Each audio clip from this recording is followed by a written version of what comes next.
hi, how are you? How are we doing? Good, I hope. So, this week, I am going to tell you my top 10 favorite books as of right now. Like, in this moment, 2023, June, my favorite books. This is subject to change in the future as I read more, but right now, hold on. These 10 books are my favorite that I have read thus far. So, let's get started. The format of this video, I'm going to show you the book. I'm going to tell you, I'm going to read the back of the book because I don't want to give out any spoilers. And then I might like say some of my thoughts. So, number 10 is The Last Song by Nicholas Sparks. This is the movie cover version. So yeah, let's get started. 17-year-old Veronica Ronnie Miller's life was turned upside down when her parents divorced and her father moved to Wrightville Beach, North Carolina. 3 years later, she remains alienated from her parents, particularly her father, until her mother decides it would be in everyone's best interest if she and her brother spent the summer with him. Resentful and rebellious, Ronnie rejects her father's attempts to reach out to her and threatens to return to New York before the summer's end. But soon, Ronnie meets Will, the last person she thought she'd ever be attracted to, and finds herself falling for him, opening herself up to the greatest happiness and pain that she will ever know. That she has ever known. Sorry. This book, oh my gosh, I just love it. This is probably, as of right now, from all of the Nicholas Sparks books that I've read. I have not read all of them. I am working on it. But all of the ones I've read thus far is my absolute favorite. This is my absolute favorite Nicholas Sparks movie. And this is my favorite Nicholas Sparks book. I don't know, I love it. Makes me cry every time, even though I know what's gonna happen. Like, it's such a good book. And then in this book, I like how there's like different perspectives. So like there's Ronnie chapter, and then there's a Steve chapter, and Steve is the dad. But it goes like back and forth on each perspective, and I love it. Oh, and there's even like a Marcus chapter. I don't know, I like the different perspectives. And then if I can find it again, I found it. There we go. Will, there's a Will chapter too. And I just love that. Alright, next up is actually the most recent book I've finished, like legit. This is not the last book I read because I'm currently reading a book, but this is the last book I finished, and it's called So in Love, A Twisted Tale by Elizabeth Lum. Now, these books, the series, I have read 3 prior to this, and I hated them. Like, it was hard to get through it. Like, I didn't hate them. I really disliked them. I read the Mulan one, the Aladdin one, and the Sleeping Beauty / Aurora one. I didn't like them at all. Like, it was hard to get through, but once I start a book, it's hard for me to be able to say, okay, it's okay to put it down. But this one was so different. I loved it. Couldn't put it down. So yeah, let's read it. What if Cinderella never tried on the glass slipper? Cinderella's night at the ball is better than she imagined. She encountered wondrous, mysterious magic from another time. She escapes the tyranny of her stepmother, Lady Tremaine, for a few blissful hours, and she meets a charming stranger with whom she shares an instant connection. The next day, Cinderella learns that the Grand Duke is searching for a mysterious princess who left behind a glass slipper, and she dares to hope for a better future. That is, until Lady Tremaine intervenes. Unable to prove that she is the missing princess, And unable to bear life under Lady Tremaine any longer, Cinderella attempts a fresh start looking for work at the palace as a seamstress. But when the Grand Duke appoints her to serve under the king's visiting sister, Cinderella becomes witness to a grand conspiracy to take the king and the prince out of power, as well as a long-standing prejudice against fairies, including Cinderella's own fairy godmother. Faced with questions of love and loyalty to the kingdom, Cinderella must find a way to stop the villains of past and present before it's too late. I just love this book so much. And like, for this being a recent read that I like, and making it into my top 10 is like, it has to be a good book for that to happen, and I just love it. Number 8, so that was number 9. Number 8 is Evil Thing, and this is part of a the Villain series by Serena Valentino, and it's Cruella de Vil's story. I loved this book. This is so far from what I've read. I still have more to read. My favorite out of all of the Villain series. I've read 4 others, and then I have a couple that I have to still read. But this just, I always really like these books. The only book that I didn't like was the Ursula one, because I felt like it didn't focus on Ursula. It focused on some other random princess that has nothing to do with Ursula or the Little Mermaid. So this takes a look at Cruella before she becomes the villainous Cruella. All of these books are like a prequel to their movie that they're in.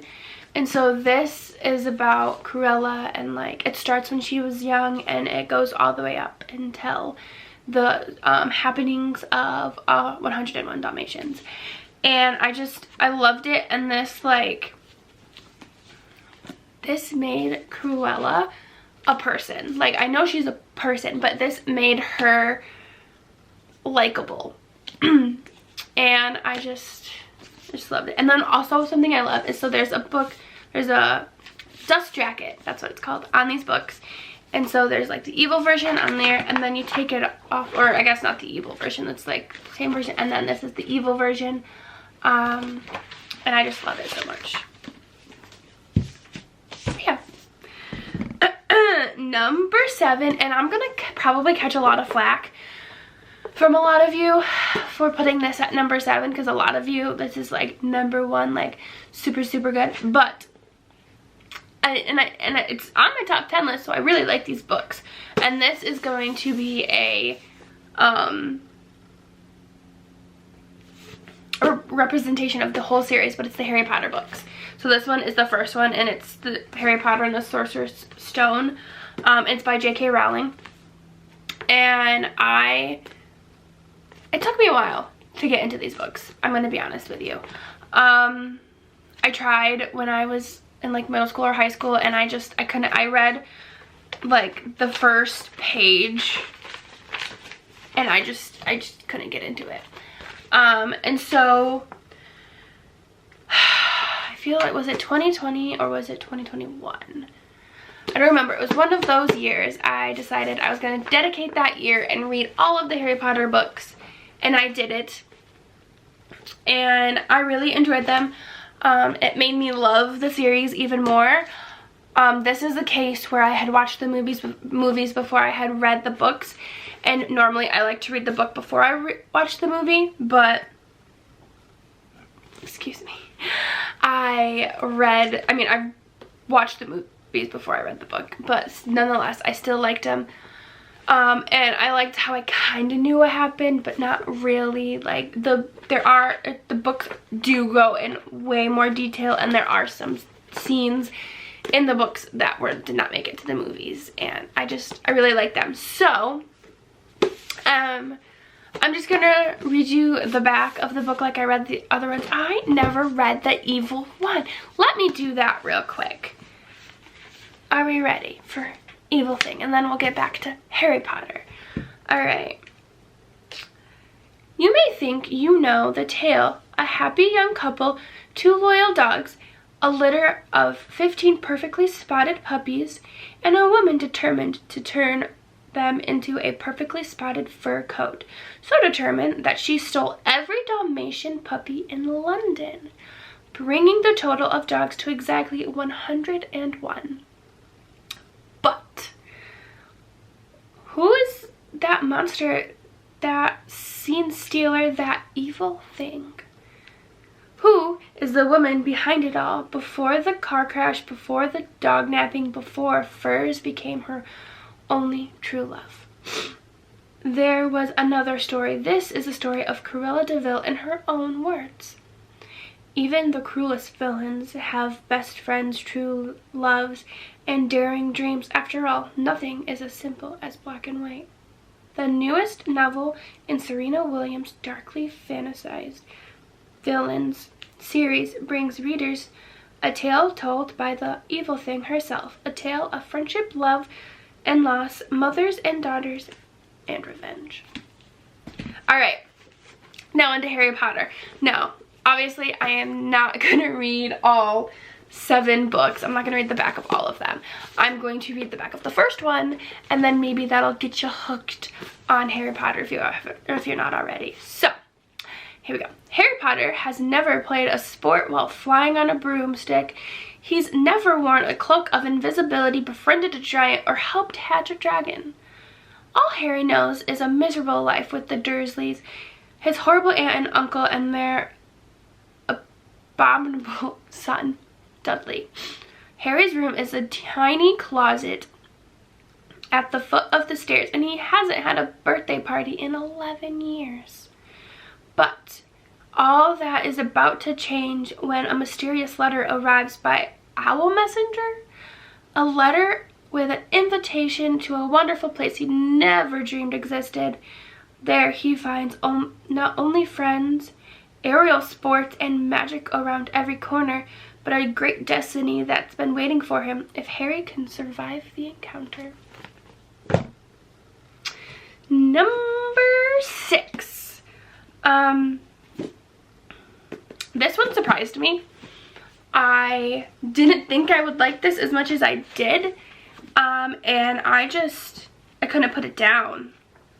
Like, I just couldn't. So it's called It Was Always You by Judy Corey.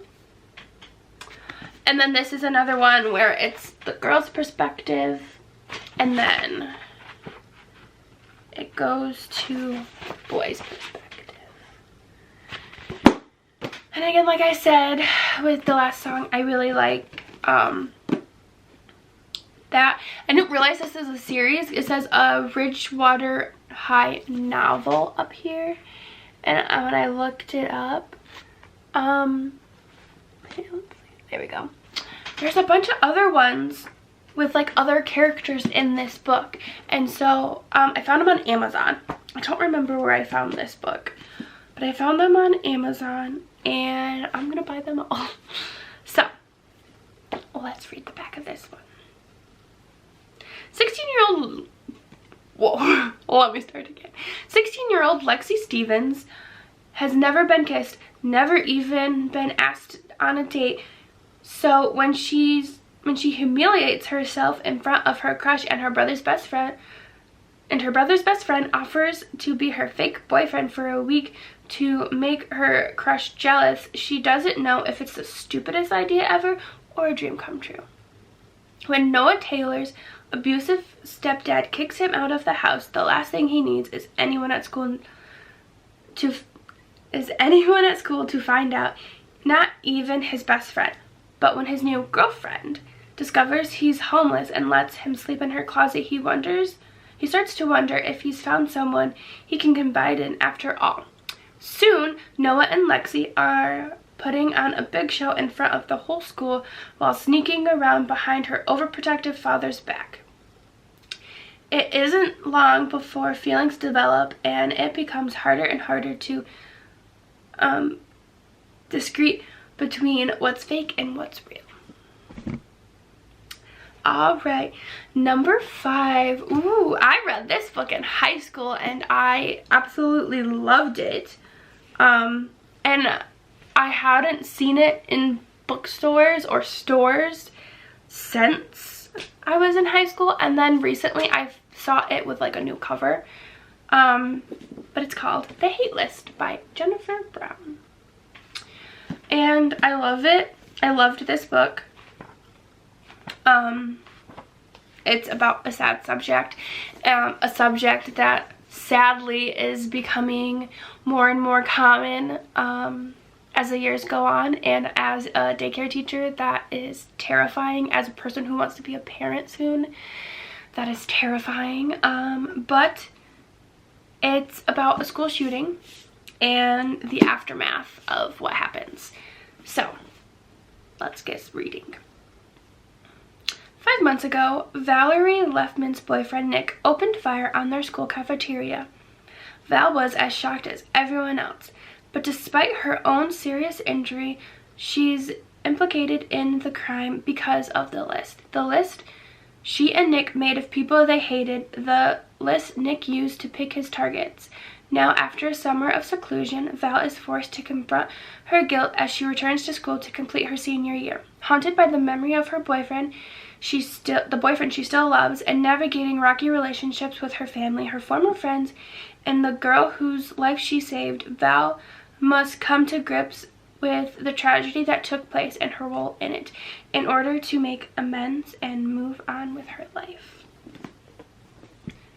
So, because of the content, I would advise you to be careful while reading this.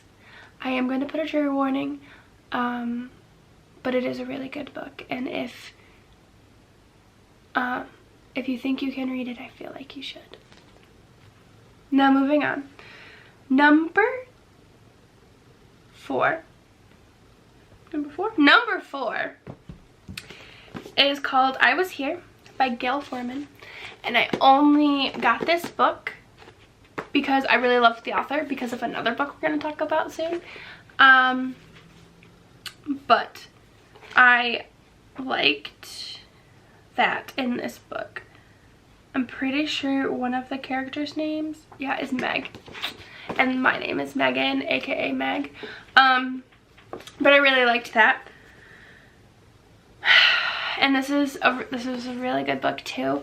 Kind of sad, and you'll find out why in a minute. But I still loved it, and I wish they would make a movie of this one. This one would be an awesome movie. So, number 4, here we go. When her charismatic best friend Meg drinks a bottle of industrial strength cleaner alone in a motel room, a piece of Cody dies too. Meg was everything to her. How could Cody not know? Determined to find out what really happened, Cody begins a dangerous search to a shadowy figures of Meg's life, where she discovers some unsettling truths about friendship, secrets, forgiveness, and love. So again, heavy topic. It's about suicide. So again, trigger warning. But I don't want to say if it doesn't bother you, because it should bother you. It should bother everybody. But if you think you can handle it, that's a better term, I would definitely read this because this is a really good read. Okay, number 3, something a little more light. It's called American Royals by Katherine McGiff. I got this, I think I was like birthday shopping, and I found it at a bookstore called Schuler's. It's, I think, correct me if I'm wrong, but I think it's only a bookstore in Michigan. And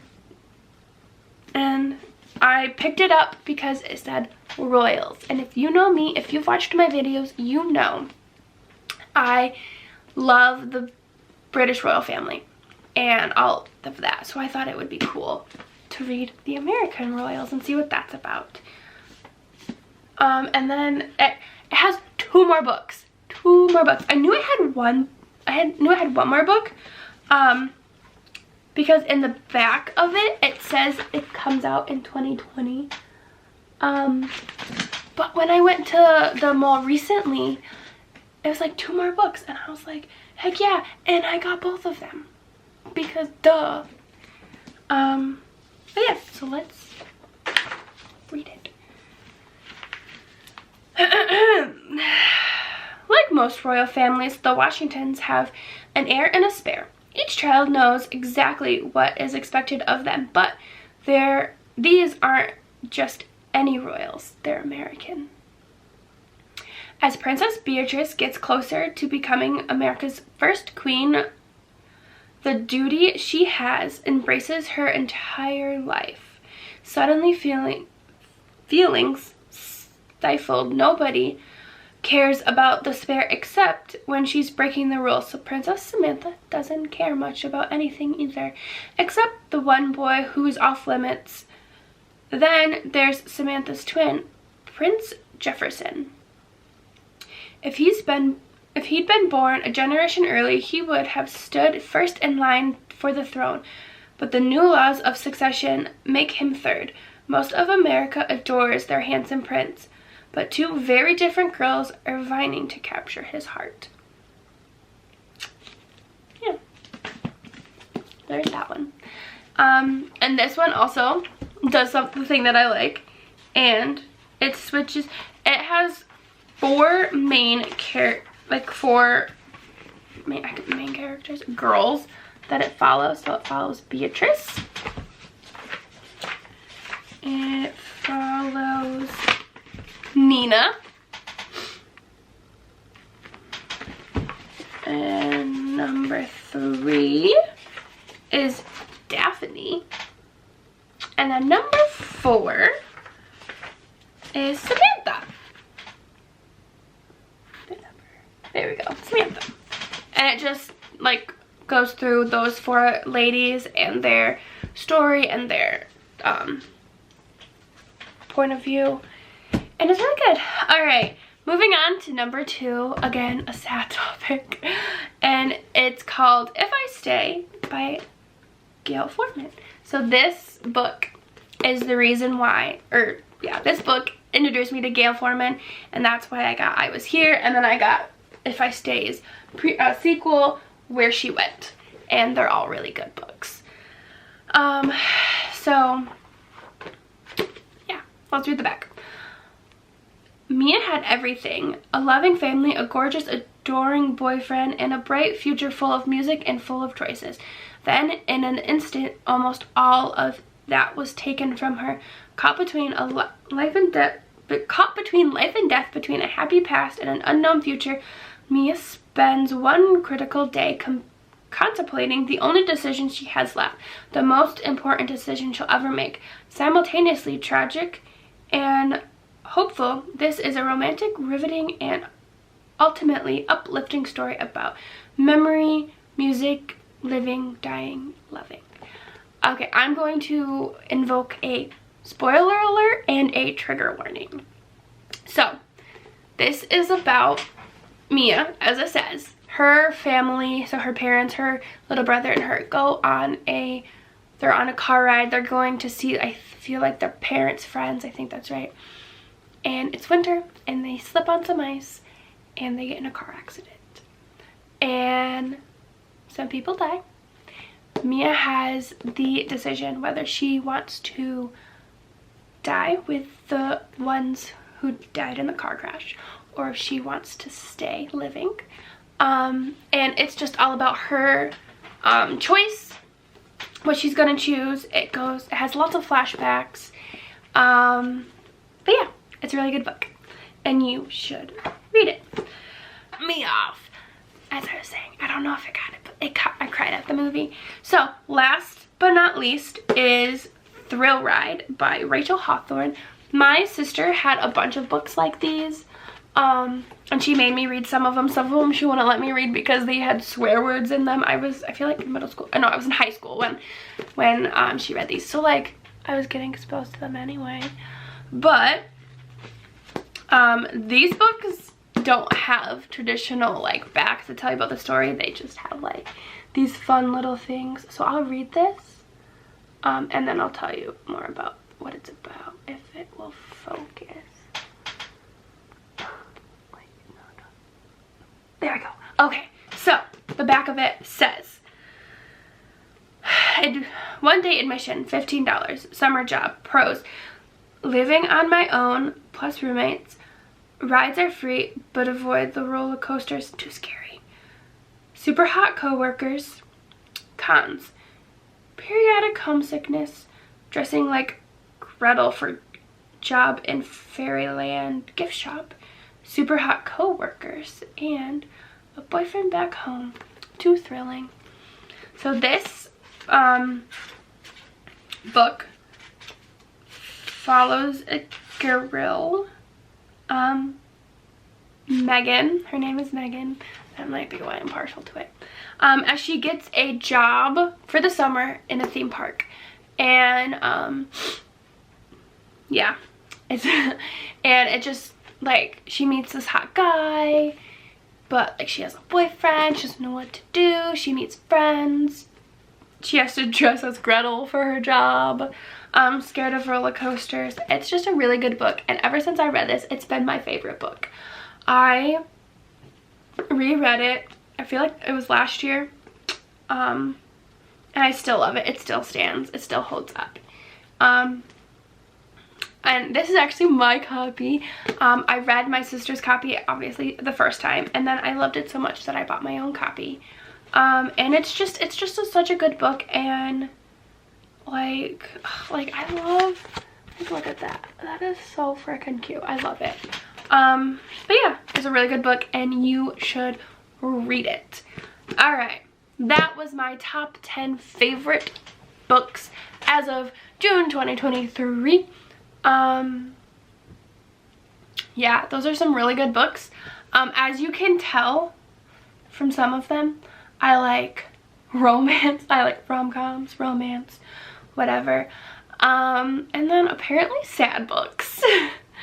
But nonetheless, I love them all. I love reading. The pandemic kind of like sparked my love for reading, because that's really what I did during the pandemic when I couldn't go to work, was I read.